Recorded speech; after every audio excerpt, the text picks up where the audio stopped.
Hello friends, welcome in my YouTube channel in electrical excellence. आज part 6 video के अंदर हम इलेक्ट्रिकल सर्किट थियरी के ऑब्जेक्टिव स्टार्ट करेंगे। जैसे हमने प्रीवियस वीडियो के अंदर देखा, हमारे इलेक्ट्रिकल सोर्सेज है, जैसे जनरेटर है, बैटरी है, सोलर पैनल है, सेल।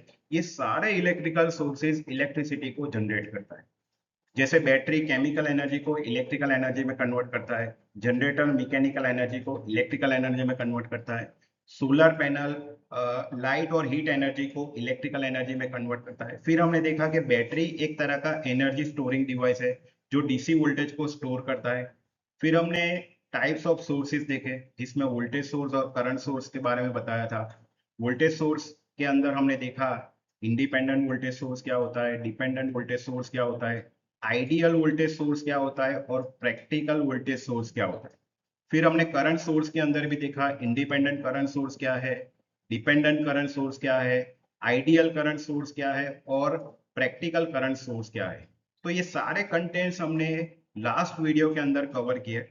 तो आज के वीडियो के अंदर हम जो कंटेंट्स कवर करने वाले हैं, तो आज के वीडियो के कंटेंट्स है, जैसे फर्स्ट क्वेश्चन है what is electric current and states its unit. फिर distinguish between conventional current and electron current. What are the types of electric current? How to measure an electric current and which effect created by an electric current? तो first question है what is electric current and state its unit. जैसे हमने atomic theory के अंदर पढ़ा कि nucleus क्या होता है, प्रोटॉन क्या होता है, इलेक्ट्रॉन क्या होता है, न्यूट्रॉन क्या होता है। प्रोटॉन एक पॉजिटिव चार्ज पार्टिकल है, इलेक्ट्रॉन एक नेगेटिव चार्ज पार्टिकल है और न्यूट्रॉन एक न्यूट्रल चार्ज पार्टिकल है। और न्यूक्लियस सेंटर पार्ट में होता है जिसके अंदर प्रोटॉन और न्यूट्रॉन होता है और उसकी सराउंडिंग में इलेक्ट्रॉन्स अपने ऑर्बिट्स और सेल के अंदर मूव होते रहते हैं ड्यू टू काइनेटिक एनर्जी की वजह से। फिर हमने देखा कि किसी भी मटेरियल के लास्ट ऑर्बिट में लेस देन 4 इलेक्ट्रॉन या इक्वल टू 4 इलेक्ट्रॉन या ग्रेटर देन 4 इलेक्ट्रॉन्स हो, उसको हम वैलेंस इलेक्ट्रॉन बोलते हैं। और जब वैलेंस इलेक्ट्रॉन को बाहर से कोई इलेक्ट्रिकल एनर्जी, हीट एनर्जी या लाइट एनर्जी एक्वायर होती है, तो वो फ्री इलेक्ट्रॉन्स के अंदर कन्वर्ट हो जाता है। जैसे आप इस सर्किट के अंदर देख रहे हैं, electrons move from battery to lamp and lamp to battery. तो यहाँ पे इलेक्ट्रॉन की मूवमेंट हो रहा है ड्यू टू यहाँ पे हमने इलेक्ट्रिकल एनर्जी अप्लाई किया है। तो वही वैलेंस इलेक्ट्रॉन फ्री इलेक्ट्रॉन्स में कन्वर्ट होगा और इस क्लोज सर्किट के अंदर इलेक्ट्रॉन मूव हो रहे हैं। जैसे हमने पिछले वीडियो के अंदर भी डिस्कस किया था कि current always move from higher potential to lower potential. तो यहाँ पे भी ऐसा ही होगा। अगर करंट की डायरेक्शन देखोगे तो करंट बैटरी के प्लस टर्मिनल से लैंप और लैंप से रिटर्न टू बैटरी के अंदर आएगा। तो प्लस टर्मिनल हमारा हायर पोटेंशियल पे होगा और माइनस टर्मिनल लोअर पोटेंशियल पे होगा। तो अगर आपको करंट की डेफिनेशन डिस्क्राइब करनी है, कैसे डिफाइन करोगे? The flow of charge particle और the rate of flow of charge in a conducting medium is called an electric current. जब भी किसी कंडक्टिंग मीडियम के अंदर इलेक्ट्रॉन की मूवमेंट होती है, उसको हम इलेक्ट्रिक करंट बोलते हैं। The charge particle could be negative electron और पॉजिटिव प्रोटॉन। फिर हम यहाँ पे करंट को इस तरह से भी डिस्क्राइब कर सकते हैं, it major how fast electric charges flow through a medium over a time. जैसे हमने पिछले वीडियो में भी बात किया था कि हमारे तीन तरह का मटेरियल है, मेटल, इंसुलेटिंग और सेमीकंडक्टर। मेटल के अंदर इलेक्ट्रॉन की परसेंटेज प्रोटॉन से ज्यादा होती है, इंसुलेटिंग में प्रोटॉन की परसेंटेज इलेक्ट्रॉन से ज्यादा होती है। पर करंट की डेफिनेशन क्या है? The rate of flow of electron in an electric circuit is known as a electric current. तो करंट किस सर्किट के अंदर फ्लो होगा, किस मीडियम के अंदर फ्लो होगा? Conducting medium. तो कंडक्टिंग मीडियम कौन सा है? Copper, aluminium, silver. ये सारे कंडक्टिंग मीडियम है जिसके अंदर current easily one place to other place flow हो सकता है। जैसे हम यहाँ पे और भी डिस्क्राइब कर सकते हैं, it major how fast electric charge. किसी भी कंडक्टिंग मीडियम के अंदर इलेक्ट्रॉन जितनी फास्ट स्पीड से मूव होगा पर्टिकुलर टाइम के अंदर, उसको भी हम करंट बोल सकते हैं। मैथमेटिकली हमने कैसे डिस्क्राइब किया है? The flow of rate of charge with respect to time can be express as I is equal to dq by dt। तो dq क्या है? Charge is measured in coulomb and time in second. तो unit क्या होगा electric current का coulomb per second, और ऐसा unit क्या है इलेक्ट्रिक करंट का एम्पियर। फिर हम बात करेंगे कन्वेंशनल करंट और इलेक्ट्रॉन करंट के बीच क्या डिफरेंस है। जैसे मैंने बताया कि current always move from higher potential to lower potential. तो जैसे आप इस सर्किट के अंदर देख रहे हैं, current moves from battery positive terminal to the battery negative terminal, तो उसको हम क्या बोलते हैं कन्वेंशनल करंट फ्लो। जबकि इलेक्ट्रॉन कहां से मूव होता है बैटरी के नेगेटिव टर्मिनल से बैटरी के पॉजिटिव टर्मिनल तक। तो यहाँ पे कन्वेंशनल करंट और इलेक्ट्रॉन करंट की डायरेक्शन ऑपोजिट होती है, और ये आपको बहुत सारे इंटरव्यू क्वेश्चन में और रिटन एग्जाम में पूछते हैं कि कन्वेंशनल करंट और इलेक्ट्रॉन करंट के बीच क्या डिफरेंस है। तो ये डिफरेंस है, कन्वेंशनल करंट बैटरी के पॉजिटिव टर्मिनल से नेगेटिव टर्मिनल की तरफ फ्लो होता है, जबकि इलेक्ट्रॉन करंट नेगेटिव टर्मिनल से पॉजिटिव टर्मिनल की तरफ फ्लो होता है। तो दोनों की डायरेक्शन कैसी होती है ऑपोजिट होती है। फिर हम बात करेंगे the direction of the conventional current is flowing from positive to the negative terminal of the battery, while electron current is flowing from negative potential to a positive potential of a battery। जैसे मैंने बताया कि conventional current और electron current की direction कैसी होती है opposite. फिर हम बात करेंगे what are the types of electric current. Electric current के दो टाइप्स हैं, DC current and AC current. Based on the flow of charge, the current is divided in two types। जैसे हमने पहले भी बात किया था वीडियो के अंदर कि डीसी करंट एक कांस्टेंट करंट है जो मैग्नीट्यूड और डायरेक्शन कभी भी चेंज नहीं करता है। अगर आप टाइम कितना भी इंक्रीज करो 10 second 1 minute 1 hours, the direction of current is always constant and magnitude is also constant. तो यहाँ पे हम डिफाइन कर रहे हैं the direct current is a type of electric current whose direction does not change and conventionally it flows from positive terminal of battery to the negative terminal of the battery। जैसे हमने previous slide के अंदर देखा कि current conventional current battery के positive terminal से battery के negative terminal तक फ्लो हो सकता है, क्योंकि बैटरी का पॉजिटिव टर्मिनल हायर पोटेंशियल पे है और नेगेटिव टर्मिनल लोअर पोटेंशियल पे है, और यहाँ पे इसकी मैग्नीट्यूड भी कांस्टेंट है और डायरेक्शन भी कांस्टेंट है। फिर हम बात करेंगे alternating current. The type of electric current whose direction change continuously throughout the time is called N alternating current और एसी करंट। जैसे हमने प्रीवियस वीडियो में भी देखा था कि ऑल्टरनेटिंग करंट मैग्नीट्यूड और डायरेक्शन दोनों चेंज कर सकता है, और alternating current it produce in a cycle form, और एक साइकिल 360 डिग्री की होती है, उसमें पॉजिटिव हाफ साइकिल होती है और नेगेटिव हाफ साइकिल होती है। पॉजिटिव हाफ साइकिल के अंदर करंट पॉजिटिव होता है जो जिसका पीरियड 0 टू 180 डिग्री होता है, और 180 टू 360 डिग्री में करंट नेगेटिव होता है, तो उसी को हम बोलते हैं एसी करंट। फिर हम बात करेंगे कि किसी भी कंडक्टिंग मीडिया, चाहे कॉपर मटेरियल हो एल्यूमिनियम मटेरियल हो, जिसमें करंट फ्लो हो सकता है, तो हम उसको विजुअली नहीं देख सकते कि ये 1 एम्पियर करंट फ्लो हो रहा है, 5 एम्पियर फ्लो हो रहा है कि 50 एम्पियर करंट फ्लो हो रहा है। तो किसी भी वायर केबल या कंडक्टर के अंदर करंट फ्लो हो रहा है, उसको मेजर करना हो तो हमें एक मीटर की रिक्वायरमेंट होती है जिसको हम बोलते हैं एमीटर। तो यहाँ पे हमने एमीटर कनेक्ट किया है बैटरी और लोड के सीरीज में। Always ammeter is connected in series with the supply as well as the load। हम कभी भी एमीटर को पैरेलल में कनेक्ट नहीं कर सकते। इसका रीजन ये है कि अगर बैटरी के पैरेलल में अगर एमीटर को कनेक्ट करोगे तो एमीटर के अंदर कॉइल होती है।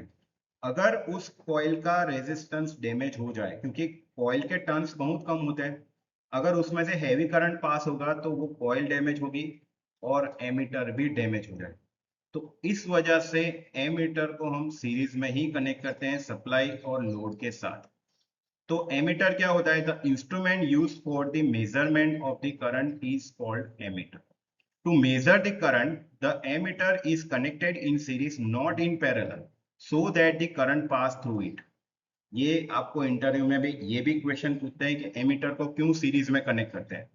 इसी वजह से कि एमीटर के अंदर कॉपर या एल्यूमिनियम की कॉइल होती है जिसका रेजिस्टेंस कम होता है, और जैसे हम नेक्स्ट वीडियो में भी बात करेंगे रेजिस्टेंस के बारे में कि जिस कॉइल में रेजिस्टेंस कम है उसमें से ज्यादा करंट फ्लो होगा, और जिसका रेजिस्टेंस ज्यादा होगा वहां पे करंट कम फ्लो होगा।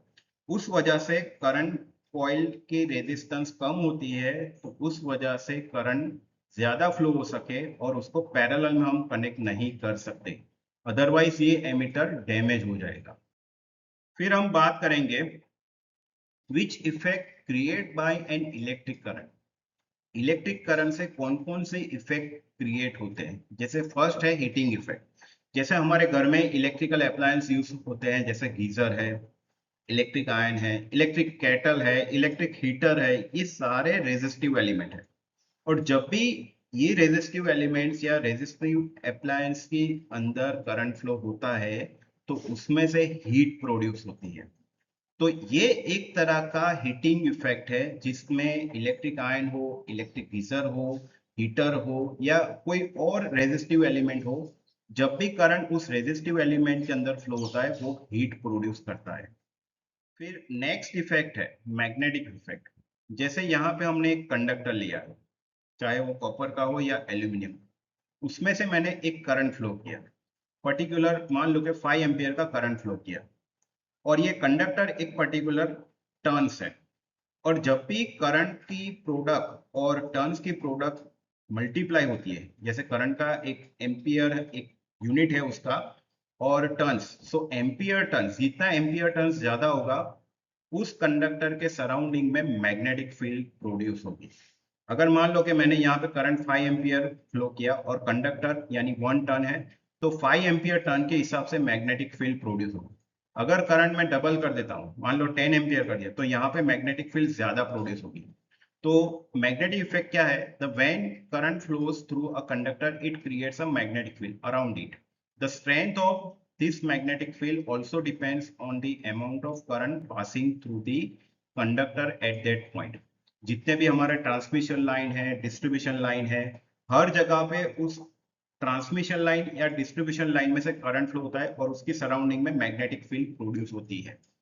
ठीक है, अगर करंट ज्यादा फ्लो होता है तो उसकी सराउंडिंग में ज्यादा मैग्नेटिक फील्ड प्रोड्यूस होगी, अगर कम करंट है तो कम मैग्नेटिक फील्ड प्रोड्यूस होगी। फिर हम बात करेंगे केमिकल इफेक्ट। जैसे हमने बैटरी की बात की थी, बैटरी कन्वर्ट्स केमिकल एनर्जी को इलेक्ट्रिकल एनर्जी में कन्वर्ट करता है। पर बैटरी का दो पर्पस है। जैसे मान लो कि हमारे पास एक मोबाइल फोन है, और मोबाइल फोन में भी बैटरी यूज होता है।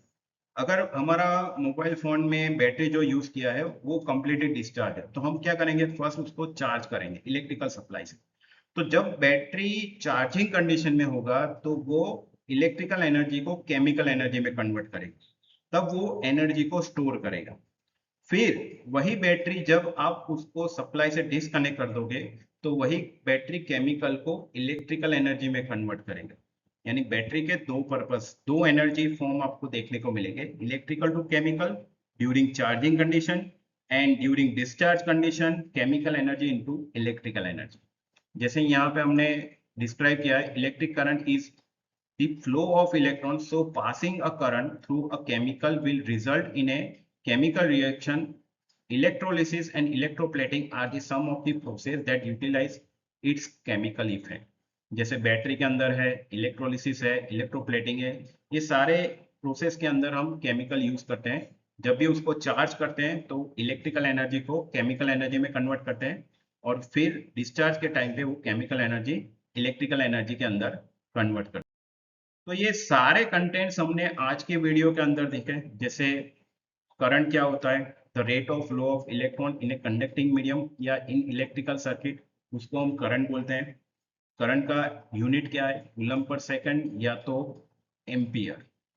जनरली किसी भी मशीन के रेटिंग या किसी अप्लायंसेस के रेटिंग के ऊपर एम्पियर ही लिखा होता है। So that is the SI unit of current. फिर हमने देखा कि कन्वेंशनल करंट और इलेक्ट्रॉन करंट क्या होता है। किसी भी बैटरी के पॉजिटिव टर्मिनल से करंट फ्लो होता है और नेगेटिव टर्मिनल पे कंप्लीट होता है। अगर एसी सप्लाई है तो करंट फेज टर्मिनल से जाएगा और न्यूट्रल में बैक होगा, तो उसको हम कन्वेंशनल करंट बोलते हैं। इलेक्ट्रॉन करंट किसको बोलते हैं, बैटरी के नेगेटिव टर्मिनल से बैटरी के पॉजिटिव टर्मिनल तक फ्लो होता है, उसको हम इलेक्ट्रॉन करंट बोलते हैं। और कन्वेंशनल करंट और इलेक्ट्रॉन करंट की डायरेक्शन ऑपोजिट होती है। फिर हमने देखा कि हमारे इलेक्ट्रिक करंट के दो टाइप्स है, एक DC current, AC current. DC current की मैग्नीट्यूड और डायरेक्शन कांस्टेंट होती है, सेम होती है, जबकि एसी करंट मैग्नीट्यूड भी चेंज करता है और डायरेक्शन भी चेंज करता है।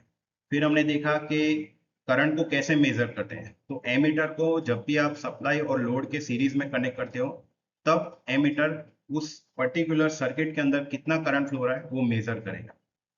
और एमीटर को always connected in series, not in parallel. फिर हमने कौन कौन सी इफेक्ट क्रिएट होती है इलेक्ट्रिक करंट से वो बात की। जैसे फर्स्ट है हीटिंग इफेक्ट। जब भी किसी इलेक्ट्रिक आयन, गीजर या कोई भी रेजिस्टिव एलिमेंट को अगर करंट पास करोगे तो उसमें से हीट प्रोड्यूस होगी।